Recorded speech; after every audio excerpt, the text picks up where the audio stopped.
I think it's time to get started. Good afternoon, everyone. My name is Dr. Belle CAC. I'm chair of the Academic Health Department Learning Community and chair of the Council on Linkages between Academia and Public Health Practice. It's my pleasure to welcome everyone to today's Academic Health Department Learning Community webinar that will feature the Academic Health Collaborative of Worcester, Massachusetts. Before we begin, however, I'd like to ask Janelle Nichols of the Public Health Foundation staff to go over some of the housekeeping items associated with the GoToWebinar software we're using today. So Janelle, if you'd fill us in, please, on how folks can use the software to interact with the speakers.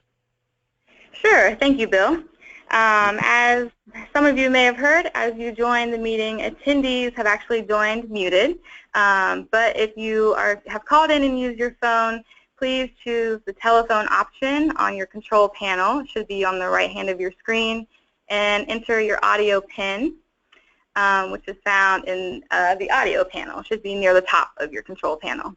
In addition, slides for today's presentation are available for download in the handouts section of your control panel. Throughout the webinar, we encourage you to ask questions. Please use the questions panel to do so. This webinar is being recorded and will be archived. The archive will be made available following the webinar. Very good, Janelle. Thank you very much. Well, some of you on the call are new to us, so I'd like to fill you in a bit about our learning community background. We are a product of the Council on Linkages between Academia and Public Health Practice that is staffed by the Public Health Foundation in Washington. And as you can see on the slide, we're made up of 22 national public health organizations that includes the Centers for Disease Control and Prevention and HRSA. Our funding does come principally from the CDC. And as you can see, we have three major goals as listed on the slide.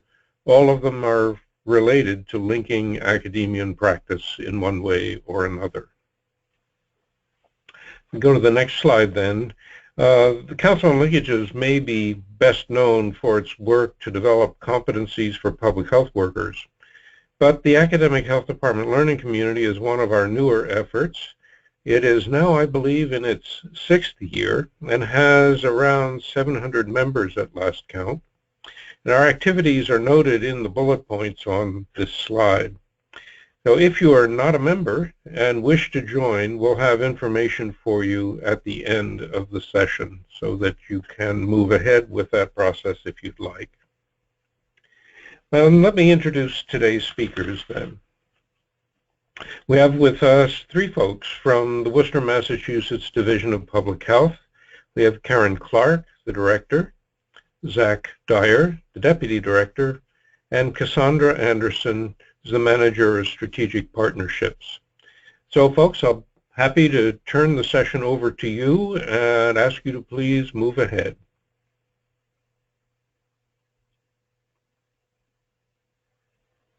Okay, great. Good afternoon. My name is Karen Clark. I'm the Director of Public Health for the City of Worcester in Massachusetts. It is the lead agency for the Central Massachusetts Regional Public Health Alliance. Essentially, we have a regional public health district comprised of Worcester and 6 surrounding communities. I'm very happy to be with you this afternoon with my colleagues and to talk a little bit about our particular model of the Academic Health Collaborative of Worcester. So I'm just going to talk a little bit about the City of Worcester and the communities that surround us.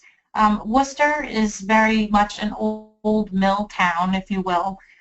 There's a population of approximately 183,000, and it is the 2nd largest city in New England. The 6 surrounding communities are comprised of a population of about 285,000. That being said, we have 25 positions on our table of organization. The city of Boston has 1,200 on their staff, so we're doing an awful lot of work with a very small and mighty team here, and all the more reason why we rely so heavily on our academic partners to do this work. Worcester is actually the largest refugee resettlement site in New England, and 21% of our population is foreign-born. I'm going to actually just give a little bit of a history of how we got to where we are today. Typically, the person in the department who does this piece of our story, probably because I've been here the longest, been with the city for about 17 years, and 11 of those years here at the Worcester Division of Public Health. Back in 2009, we had tremendous cuts here in the city, and in particular, we lost about 75% of our staff in 2009. There were 4 individuals left. I was one of those individuals, and we still had to figure out how we were going to do all of the work that was mandated, and also to complete deliverables on all the grants that we had. It was really a very disturbing and upsetting time seeing all of these folks get laid off. But as my grandmother would say, the bless in the mess was that it really was an opportunity for us, because many of our community partners who care very deeply and passionately about public health really rallied around us and expressed to our city leaders their dismay at the decimation of our division. What ended up happening was our then city manager, Mike O'Brien, convened a public health task force, which was made up of community members, partners, hospital representatives, etc., from across the city, to really take a look at how to reconstitute the Division of Public Health into a 21st century health department. Those recommendations then came forward, and that really became the blueprint for us to figure out how to become that 21st century health department. Like many health departments at that time, all of our priorities were really driven by whatever grants were coming down the pike. So at that time, we really became a department that was a mile wide and an inch deep. So the cuts really helped us to refocus and to really get buy-in from our community partners and to be data-driven. The recommendations that came out of that task force report included completing a community health assessment, otherwise known as the CHA, a community health improvement plan, the CHIP, to look at regionalization as a way to grow capacity and look at sustainability. We also, it was recommended to become accredited, and also to look at our academic partnerships. We have 11 institutions of higher learning here in the city, and really weren't at that time tapping into those particular partnerships. I'm very pleased to report that now in 2016 we have completed every single one of those recommendations. Next slide. Which actually Zach's going to get into a little bit more about our community health improvement plan here in a moment. But we are the first accredited health department in Massachusetts, and very excited about that. That happened in March of this year. That in of itself was a giant task to undertake, and really was an all hands on deck process. But just to do all of the other things that were in part of the recommendations, the CHA and the CHIP also really couldn't have been done without the help of our partners in our academic institutions. So I'm going to actually pass this over now to Zach Dyer, who's our Deputy Director, who's going to continue the conversation on how we got to where we are today.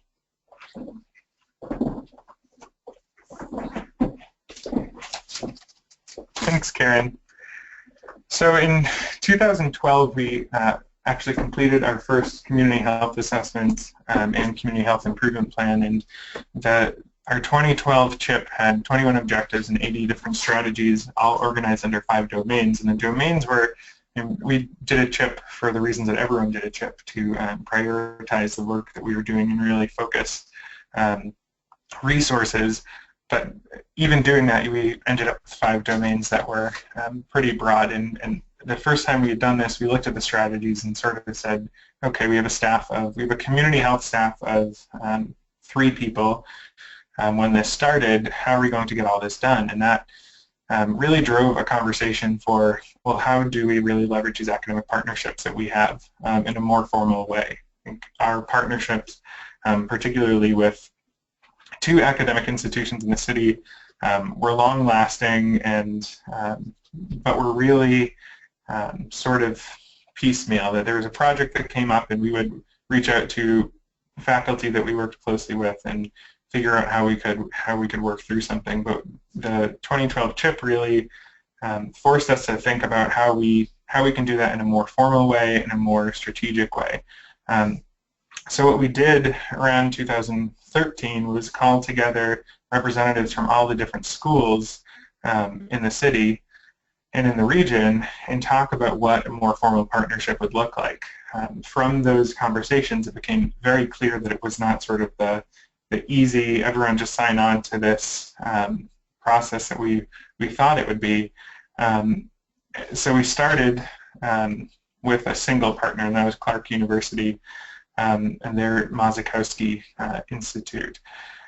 And the partnership in the beginning was really between us as the city, the Worcester Division of Public Health, UMass Memorial Medical Center, who's a long-term partner, and the medical center that we did our community health assessment and community health improvement plan, who's helped us through a lot of different projects and programs, and Clark University, which is a smaller university located in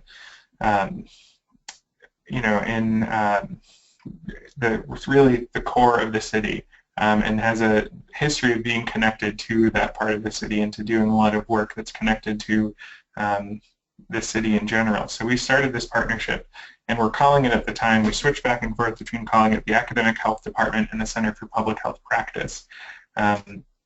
This was really, in the short term, supposed to be an answer to the question that we had continually, which was we have a large number of students and faculty who are eager to be a part of all the work that we're doing, and with the Community Health Improvement Plan, we're eager to get involved in that.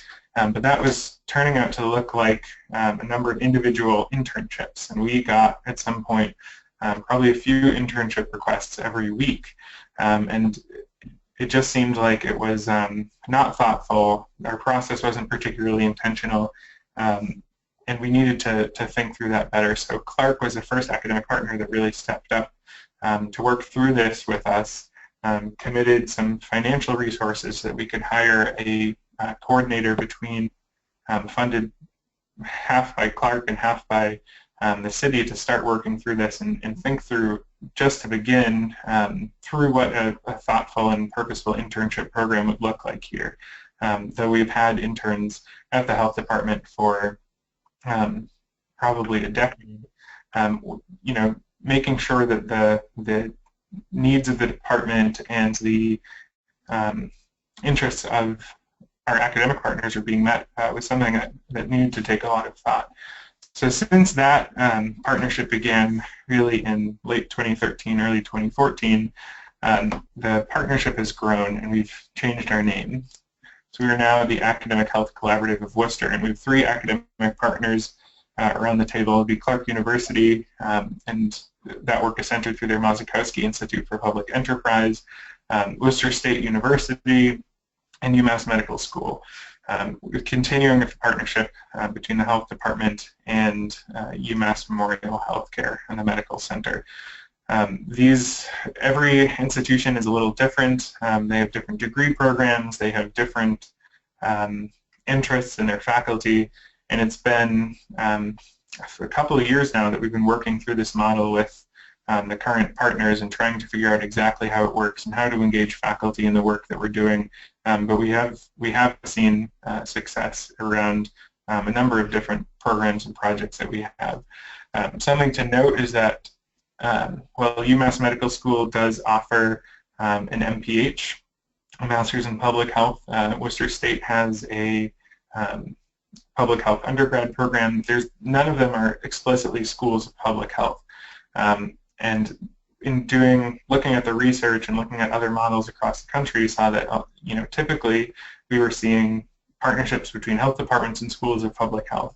The reason I think we are enjoying this model so much is that we have a lot of public health expertise within the health department, but what we don't have is expertise around GIS or geographic information systems. We don't have expertise around the capacity for a lot of nursing. We have 2 nurses on staff. We don't have translation services or that sort of thing within the health department. So those are the programs that aren't typically public health and haven't traditionally been connected to public health that we're seeing really unique and fruitful partnerships with. So in the work that we've been doing, we came up with a mission and a vision and have started to really pull together what we think this model is and what it can be, and to really align the vision of the Academic Health Collaborative with the vision of our Community Health Improvement Plan, which is to make Greater Worcester the healthiest region in New England by 2020. But a lot of these things that we're looking at and working through, still have a lot of hurdles to get through, though we have made a decent amount of progress working in this model. And something that we have thought a lot about is how to integrate the expertise of the academic institutions, specifically around research and evaluation, into our normal process for partnerships, and including the community health assessment and setting priorities and implementing a community health improvement plan, and then the policy changes, the programs, and the projects that come out of that community health improvement plan. And all the things that need to support that. And implementing a community health improvement plan, our current plan has 100 different strategies in 9 different priority areas. There's an incredible amount of work to be done, and it can't be done with the 25 people we have on staff here. It really takes an additional, in addition to all the community partners we have, a real commitment from the research and evaluation, and even the development, finance, and funding side, that we see the energy for on our academic campuses, but we just need to figure out the best way to do that. Another thing that we're excited about as a possibility for as a possible outcome for this model is reducing community research fatigue, and that's something that we hoped would happen with the community health improvement plan, but really needs additional thought, particularly in across all the academic campuses. If we are going out and doing focus groups around healthy eating, and the medical school has researchers going out and doing focus groups around healthy eating, and different community partners are doing the same things, the community is sort of getting inundated with requests for research and evaluation, and not necessarily seeing the impacts they could be seeing. So why don't we all work in a more strategic way together? Why don't we work across community partnerships and work across academic partnerships, so that even if there are researchers at different academic sites who are working on the same thing, how do we get them to work together as well, so we're not duplicating efforts and really maximizing the potential impact on or for the community? So something that we think a lot about, and I think is particularly a particular strength of our model is, we have a model that we try to be as accountable to the community as possible. So we have our community health improvement plan that has an extensive input from community members and also our community partners, and our community partners who work very closely with that plan and with community members, all in this sort of conversation with each other. And we see the community as really being the driver for the work that we're doing at the Division of Public Health, and also the work that's happening in a community coalition called the Coalition for a Healthy Greater Worcester. And both us and the coalition can feed the work of the Academic Health Collaborative of Worcester, and the work of the Academic Health Collaborative of Worcester also supports the work that we're doing and the work that's happening at the coalition, and hopefully that impact can be seen by the community. And it's this constant conversation between all these different parties and structures that we see as really the strength of this model. So now I'm going to turn it over to Cassandra Anderson, who's the Manager of Strategic Partnerships, just to talk about a couple of specific examples of progress that we've made with this model.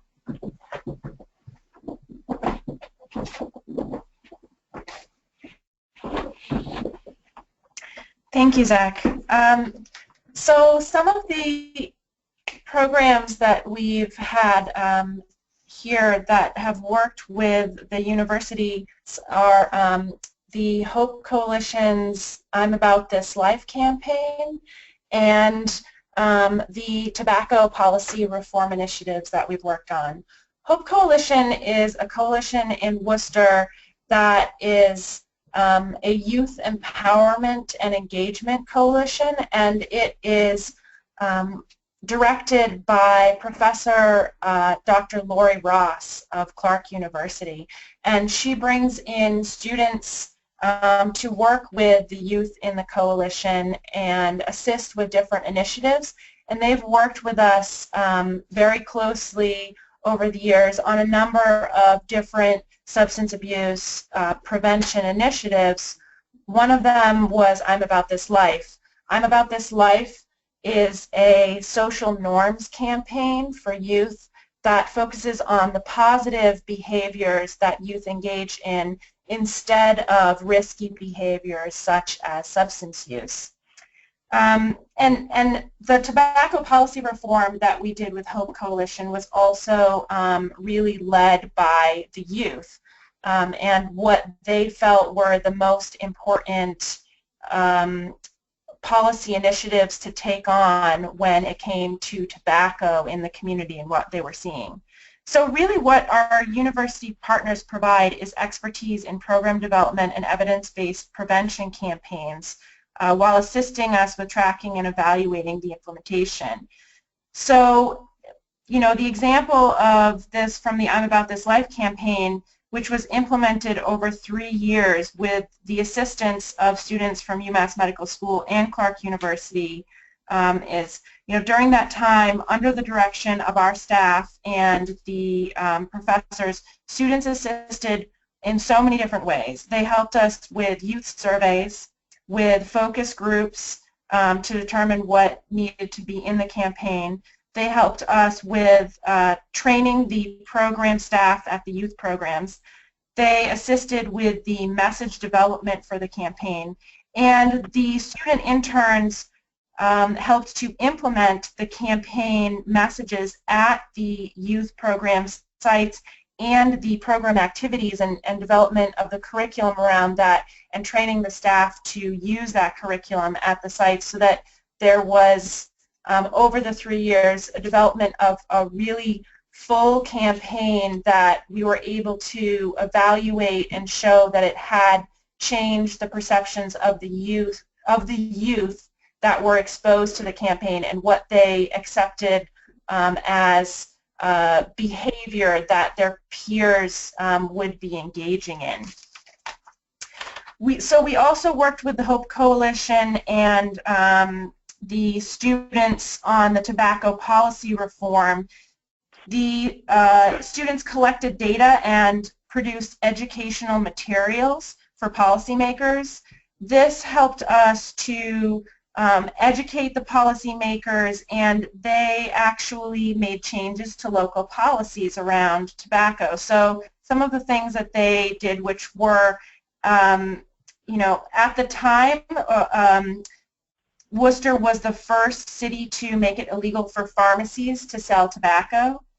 There were also major reforms made in the signage around tobacco advertising and what was allowable on the outside of buildings that youth would see as they walked to and from school. And most recently, they helped us as we passed a policy to raise the minimum age of tobacco sales to 21.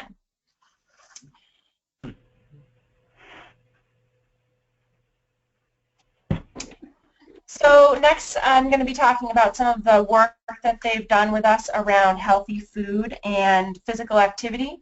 So we have a lot of programs around this in Worcester. Three of our most successful are the Healthy Markets program, and that program works with local corner stores and farmers markets to increase access to healthy food for people across the city.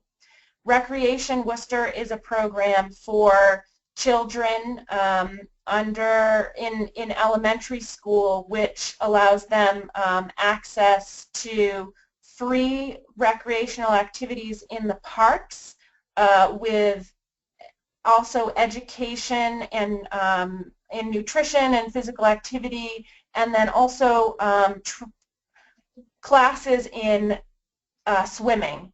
And a lot of children in the city of Worcester do not have any access to swimming classes without this program.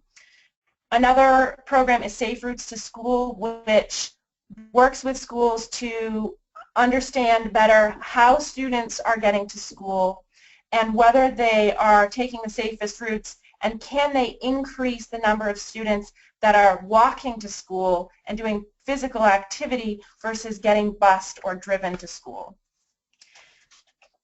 So in an effort to measure the outcomes of these programs, we've gotten support and resources from UMass Memorial for both our work on the programs and the programs themselves. Recreation Worcester has, over the years, received quite a bit of funding from UMass Memorial, and they really wanted to be able to show with data tracking that the program was improving the swimming skills of youth in the city, and also that there was increased access to physical activity through attendance at the Recreation Worcester program. So we worked with students to develop processes to track those outcomes and show that there was improvement in the skills of the physical activity skills of children who are attending that program. We also have, as part of our work, an intensive summer internship program where we bring in interns and train them and deploy them across the city in our different programs. We have over 20 interns each summer that come into this program, and we are able to use that to have health promotion programs across the city and across the Alliance. It's really allowed us to increase our outreach around community health and the amount of data that we're able to collect when we're doing those outreach activities. They've really helped us to increase our reach for programs like Healthy Markets and Safe Routes to Schools. The students can go out and visit the markets and educate the corner store owners on the healthy food options that are available to them if they sign up to be part of the program. They can go back multiple times to help the store owners figure out how they're going to sell the food. They can do promotional activities with the store owners, and they've really increased the reach of that program. Students have also been essential in the Safe Routes to Schools program by helping to map out the routes that students are walking, make sure that the routes that they're walking are safe, create maps and educational materials for the schools so that they can teach the children how to walk on those safe routes. And they also have worked with us on analyzing the street hazards that are in those areas, identifying what are the most dangerous intersections and what kind of safety improvements we can work on with other city departments to improve the walkability to those schools so that we have increased physical activity for those students. And next, Zach Dyer will be coming back on to talk more about the different programs. Thanks, Cassandra. And I want to leave a good amount of time for questions, so I'm just going to go through the last couple of slides we have here. One of the things I did want to mention is the role of the Academic Health Collaborative and Accreditation. As Karen said, we are currently the only accredited health department in Massachusetts. And the Academic Health Collaborative did help us in a number of ways to meet different standards and measures of the Public Health Accreditation Board.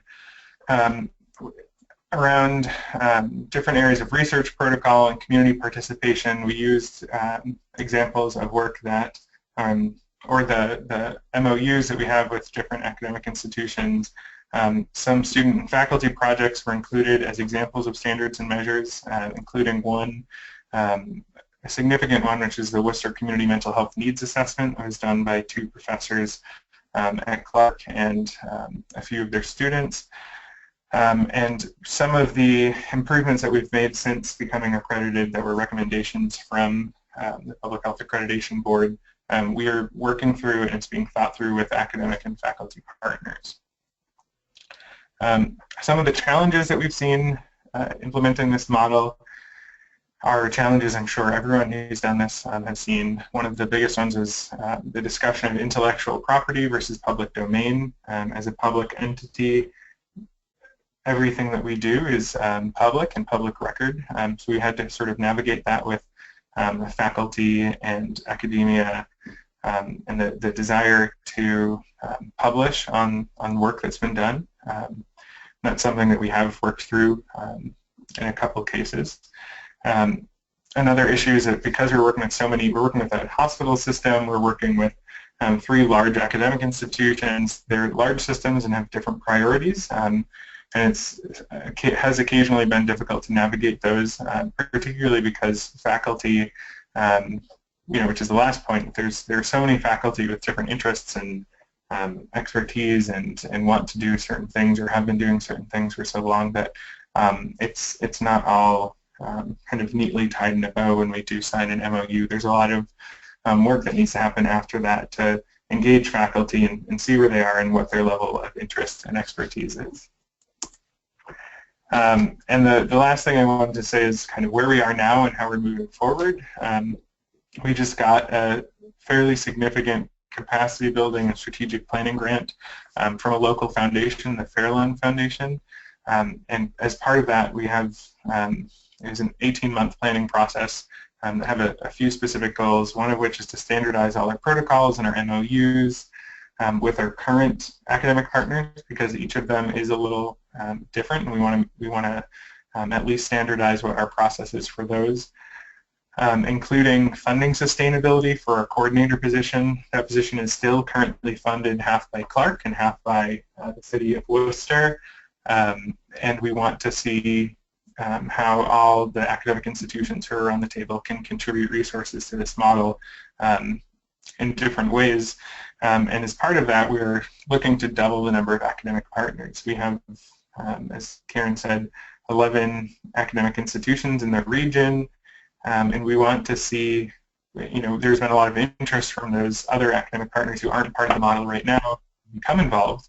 And we really want to see how we can grow this in a meaningful way. And every institution is a little different and carries different expertise or role in the community, and we want to see the model grow. And that's something that we're hoping, or we have a grant to do over the next about year, if not a little more, 14 months about. So that's how we're moving forward. And that's it. And I think we have the rest of the time for questions now. Mm-hmm. Excellent. Thank you so much, Zach, Karen, and Cassandra. It's really a very nice presentation, very interesting relationships that you're building.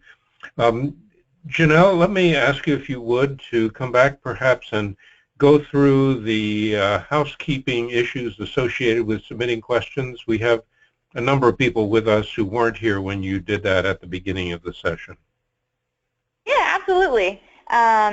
So to submit questions, please feel free to do so anytime now. You can submit questions on your control panel on the questions portion. It should be toward the bottom of your control panel.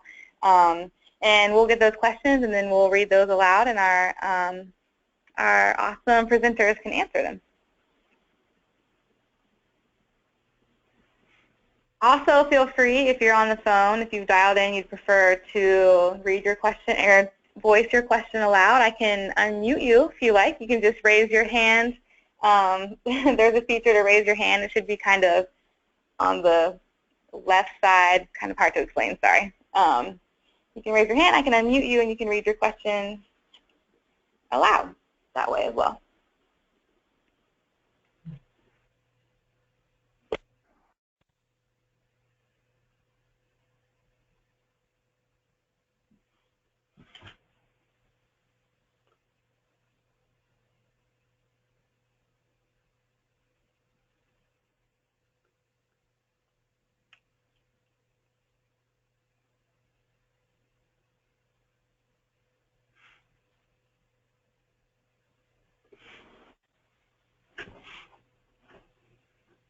Okay, so it looks like we have a question, and hopefully I tried to send it out so that everyone can see it, but the question is, what formal agreements do you have with the academic institutions? Are they MOUs with specific deliverables?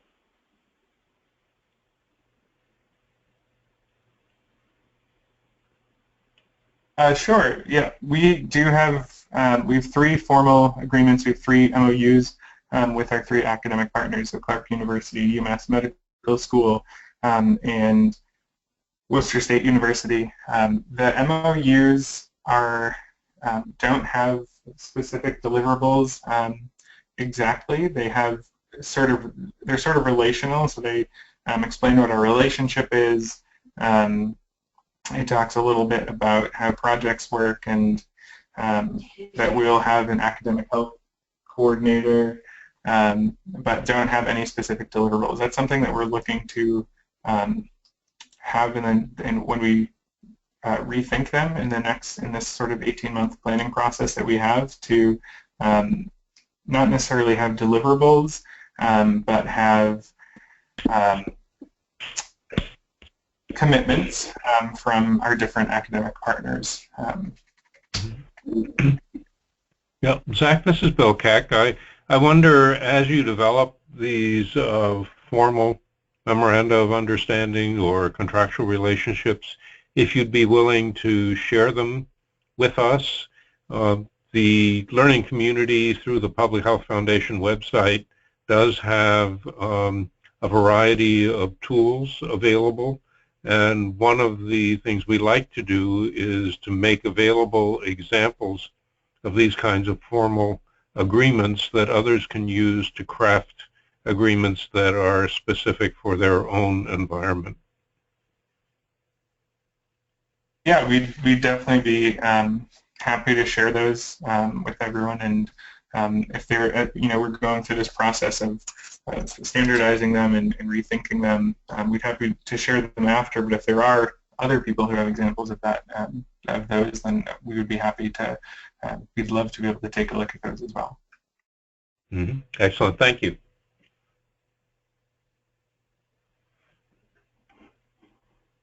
It looks like Bob Stevens has raised his hand. Bob, I can unmute you now, and then you can ask your question.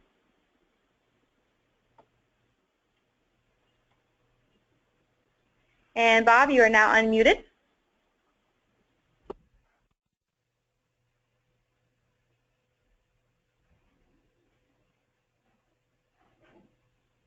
Or maybe that was could have been an easy accident. We can see if anyone else has questions.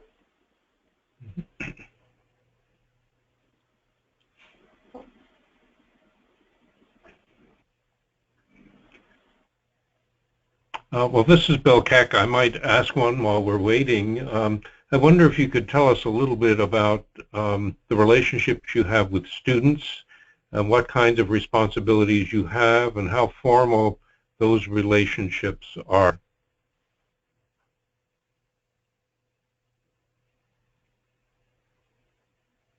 Sure. We all just looked around the room to see who would answer, but I guess I'll answer since I'm sitting here.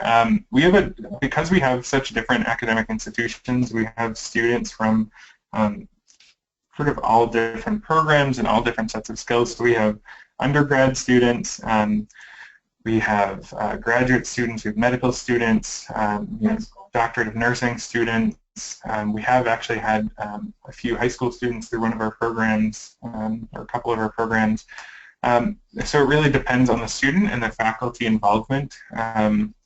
The ideal situation is that there's a student who has a faculty advisor who can help them through. We come up with a set of deliverables for the students at the beginning of their internship and sort of say these are our expectations. Students work with their faculty to create those deliverables or feedback that we give them. But we have had students who have acted as project managers for us. We've had students who will just run data reports for us. We've had students who, who could just be there for sort of more of a shadowing experience, and they'll do sort of administrative tasks. It really depends both on what our needs are and what their interests are. So if they're interested in a particular program, we try to try to match them up with that, but we are also very thoughtful about not creating more work for the people who work here, and that's something that we've had. If there's a student who has a very particular interest and wants to do a project and it doesn't exactly line up with us, with what we're doing, then it can end up being cumbersome and not a great experience for either the staff or the students. So we try to avoid that, but it really varies by the student's interest and expertise. Good, thank you.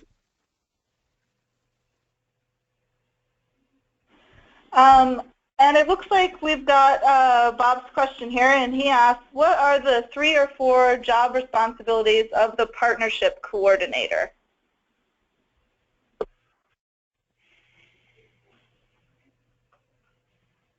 So a couple of responsibilities. The coordinator, or academic health coordinator, one of the most significant responsibilities is to work on internship descriptions that we have. So if there's a project that has a particular need for any student or a particular type of student, like we have something at a project that needs a marketing student right now, or a project that needs a GIS student, that the coordinator will write up the intern description and push that out to our contacts at the schools.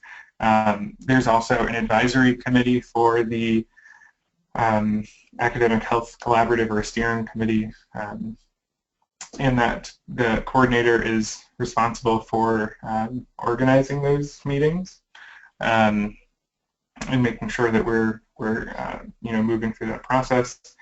And over the summer, when we have our sort of intensive internship program, that person has a lot more coordination responsibilities. Last summer we had 20. How many interns? I'm looking around. 25 interns with the health department, and we have 25 staff, so that's a 1-to-1 ratio of staff to interns, which is great to be able to increase our capacity like that, but requires a lot of coordination. And we had a summer internship, was like a boot camp, we called it. So the coordinator this summer will have a lot to do with setting up that boot camp and making sure that the different staff members and faculty who are part of that will be there. And so a lot of it has to do with being the liaison between the school contacts and staff here, so that it's not staff necessarily reaching out individually for their needs, and it's a much more coordinated system with internship requests that come in or project requests that come from staff.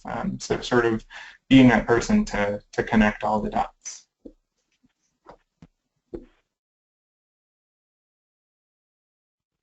Thanks, Zach. And we actually have another hand raised, Mary Ann Aldrich. I'm going to unmute you now, and you can ask your question or state your comment. You should be unmuted, Mary Ann. Thank you. You had referenced at the beginning of your presentation the linguistic challenges of the community. I'm interested in knowing how much of a barrier that was to your work. And also, at the end of the internship, is the student required to do a synopsis or outcomes presentation regarding the work of the project.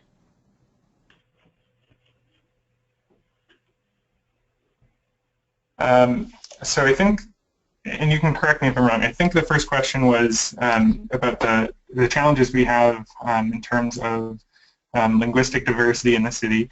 The challenges are huge. In the Worcester Public Schools, we have 90 different spoken languages because we are the largest resettlement city in the area.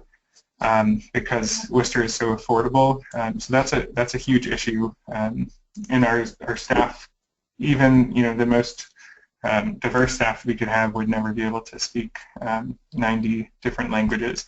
So that's something that's a significant challenge.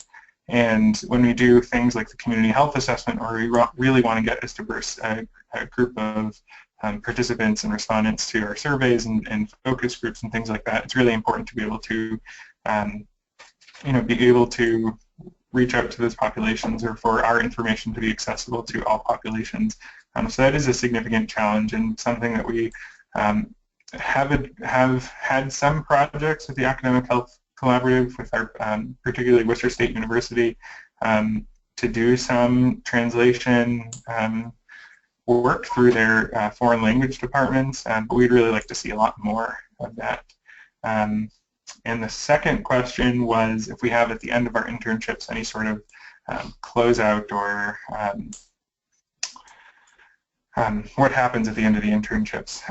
So over the summer, there's a much more specific process because the summer internship is very structured, and we had all the students come in for kind of a luncheon to present on the work that they had done over the summer, and we invited different staff here who may not have been involved in the project, so that all the interns and all the staff could see the scope of work that those interns had done, and we could ask them questions. And it was sort of incredible this year to see that happen, to see all their different presentations, because we really reached a point where the students were doing work that we did not have not only did we not have the capacity to do it, but we didn't have the expertise to do some of the work that they were doing. There was, advanced data analysis happening. There was, curriculum development. There's so much work that was happening that really increased our capacity. Other internships that we have that may not be a part of that summer project, it really depends on the intern, the supervisor, and what their deliverables were. In some cases, we have them do a presentation to staff or partners, but not in all cases. And what kind of credit do they get for that work? That also depends on their school. So even for our summer internship program, some schools offer credit, some schools offer stipends, but it's not uniform across the schools. If there are, particularly when we host MPH students, it's usually for credit for their practica. When we host medical students, it's usually for their capstone projects, and they get credit for those.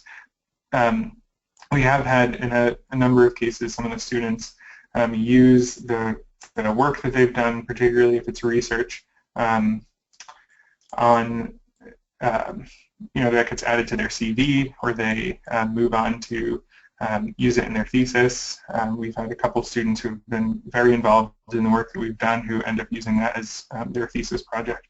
But it really depends on the school and the student. I would say probably more than half of our students are doing it just to gain public health experience and to see if public health is something that they're interested in the long term, and probably a little less than half are doing it for academic credit. Thank you very much. Thank you. Thanks, Zach. It looks like we've got 3 or 4 more questions here. So the next question is, are you engaged in community-based participatory research projects? If so, what? Are you trying to add new research-based knowledge to public health?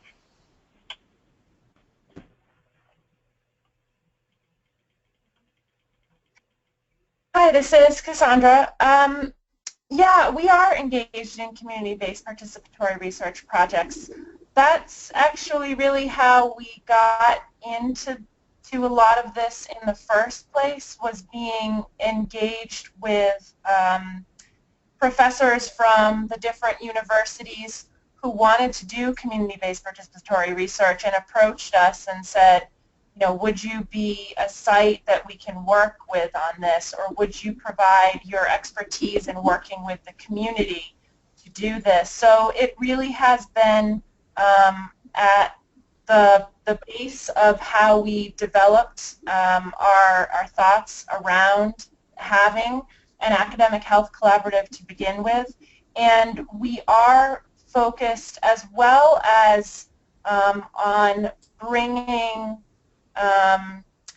information and resources into the community. We are also focused on developing that knowledge base in public health research. That we want to be a place where people feel that we're adding to, you know, the field and what there is, the understanding of how to do this research. Thanks. Thanks so much. And we actually have another hand raised from William Halperin, although I'm not sure he's still, yeah. So I'm going to unmute you now, William, and you can ask your question, voice your comment.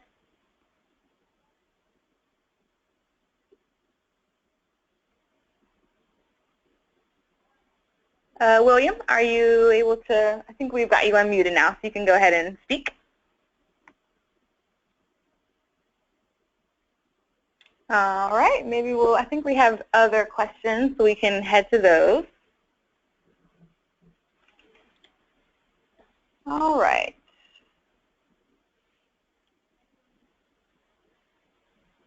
Okay. To what extent did the project use information resources from a library such as Lamar Souter at UMass Med? That's very specific. I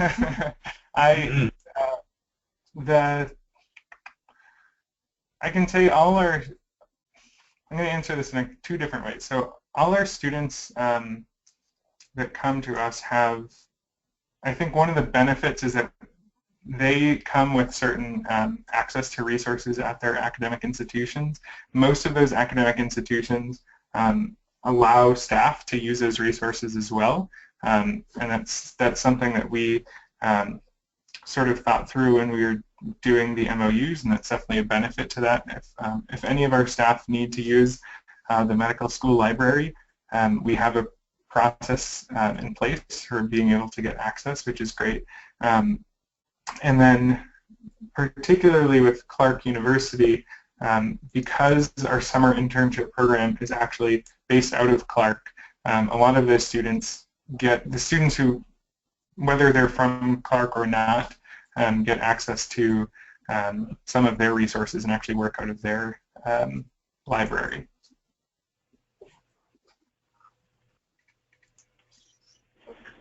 Thanks, Zach. And it looks like we had a follow-up question to that. How do your participants, Public Health Alliance, find the data information to inform their projects beyond local Worcester data or surveys?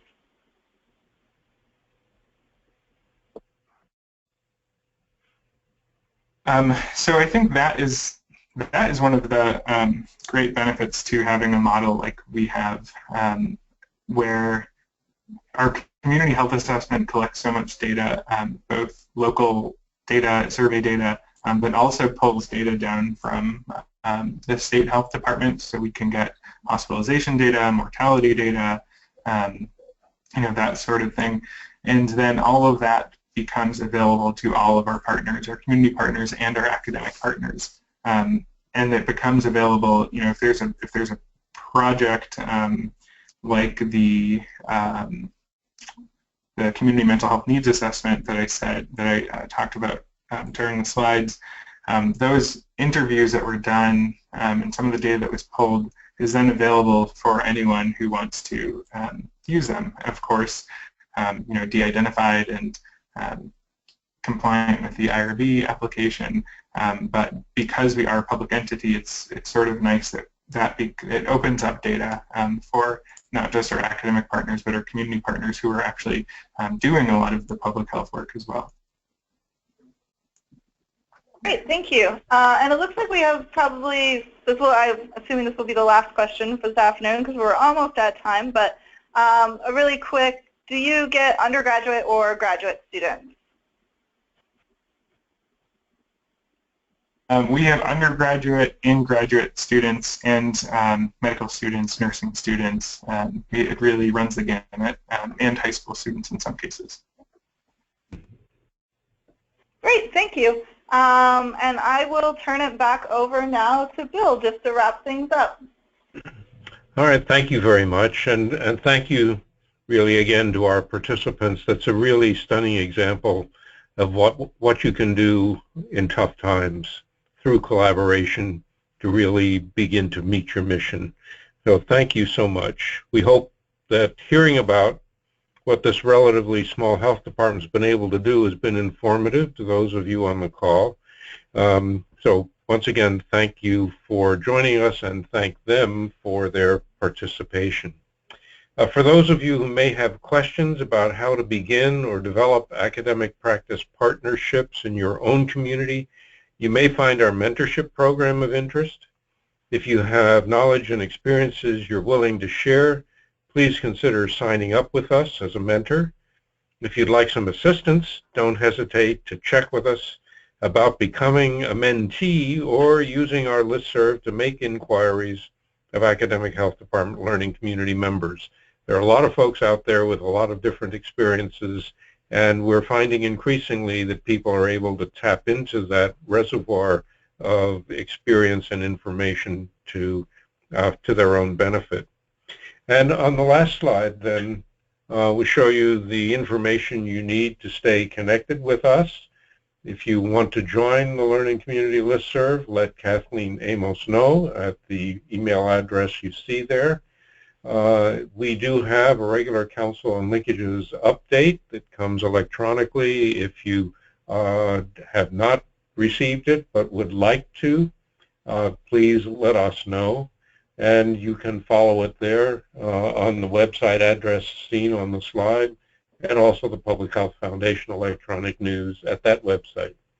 Certainly any questions you have about any of this or any inclination you have to join us if you're not already a member of our learning community and or to take advantage of some of the tools and resources available, please don't hesitate to contact Kathleen at kamos@phf.org. So with that, I think it's 4 o'clock. We have finished our time. Again, let me express our appreciation to all of you for joining us and wish you a good evening. Thank you. Mm-hmm.